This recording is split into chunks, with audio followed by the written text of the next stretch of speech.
My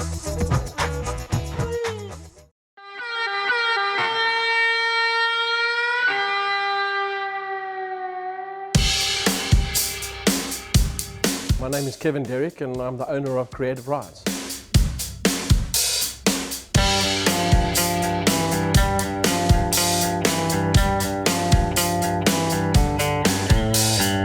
Creative Rides is a place where classic owners can bring their cars, where we can assist them with their cars and we can sell their cars.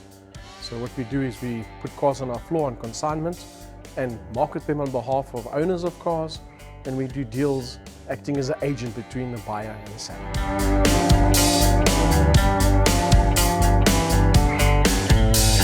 Since I was tiny, I just loved cars. I could name the cars since I was 3, 4, 5 years old, and I've always just enjoyed cars.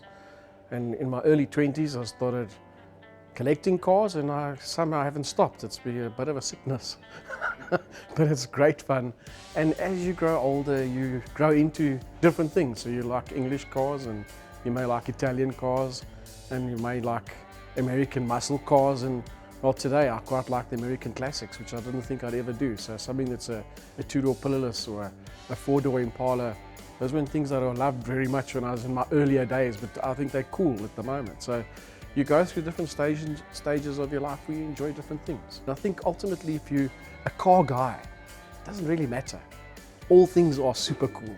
You know, whether the guy brings a GTI to you, whether he brings a Combi, whether he brings a Beetle, it's exciting because you just love what's in the car.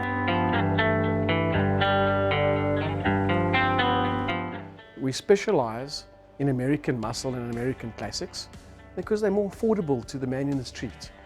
You can play with them and make them loud and fun and go fast and go around corners better, brake quicker and better than they originally made. But the finickiness that you would normally find in your European environment, it's very, very tight. It's a nut and bolt. Everything has to be perfect for a good car. Where the American stuff is, a lot goes. And whatever you can do to make the car better actually is great and makes it more saleable. And if you are refurbishing an E-Type Jag, there's no way that you can make that car better than really the perfect car that maybe left the factory. But everything has to be the same as when it left the factory. If you take a typical Mustang and you go and play with that, well, a lot more goes. And the result of that is many, many more people are buyers for those cars, and that's really our market. South Africans love muscle cars, they just have. I think the industry is tough. It's tough because we've had a few calamities in the last couple of years where companies like this have kind of treated the clients poorly.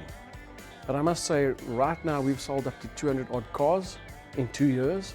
So fortunately we've got 200 happy clients that got their cash in their bank very quickly after the sale. And of course we've got 200 clients that walked away with a car that hopefully they are happy with. Now we've got to always realize we're often dealing with cars that are 50 years and older. So what can go wrong does go wrong. But if you love a classic, you have a love-hate relationship with this car, but ultimately drive it, fix it, play with it, enjoy it, and have all-time fun with it, because that's really what they're about. They're about having an absolutely great time, meeting amazing people of all walks of life. So that for me is like really important. Diamonds in the rough are harder to come by. Now we have a whole international market. Now you've got eBay, you've got various facilities out there that anybody can go and have a look at what his car value is, how rare his car is. We still find that one or two, but those times are becoming tougher. I think the success behind Creative Rides is simply that we want to share our love and passion for cars with everybody. Whether you come in here as a school kid and have a dream and you want to get in a Mustang and see what it feels like, we actually don't have an issue with that. Whether you're not going to buy today, doesn't matter. We want you to buy, clearly, but it doesn't have to be today.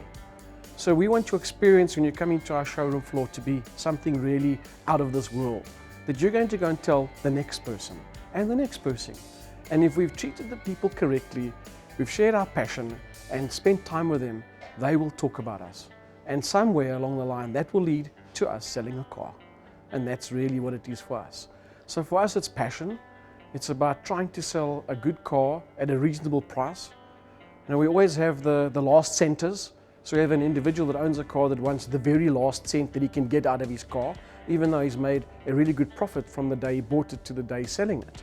We want it to be somewhere in between. So we want the owner to make reasonable money. We want the new buyer to say, well, wow, I didn't get a bad deal. And you want us somewhere in the middle making a small percentage as a commission so that we can pay our overheads and pay our staff. I've been fortunate enough to own lots of really cool cars. And I suppose the one car that I've sold that I should have held on to, and we all have these stories, no matter who you talk to on the showroom floor. My dad owned something, my uncle owned something, my grandfather owned something. I had a 67 big block Corvette, a C2. It was an amazing motor car, and I will own another one. I'll go and find one and I'll bring it back from the States and I will enjoy it thoroughly. We often have what I call one of a kinds. So we have cars that it is the only one in the country. And I love it because you're going to come here to look at something that you haven't seen anywhere else. Because not only is it rare internationally, we have one here. And if it's on our floor, it makes it even more exciting because then it's wow, well, when you get offered something for the car and the owner says, no, he's not going to take that. Like, I want to know, but why not? It's good. It's the only one, pick one. So ultimately, you would have to pay properly for something that's super rare, not unusual. But the market itself, what's happening? I'm finding that any single time that we have a Perla, a 10 out of 10, a concours car, a car that's been built with passion and pride, that car sells for a premium. Almost every time and almost very quickly. Because it's just so cool, so special, so well put together that people will pay for it.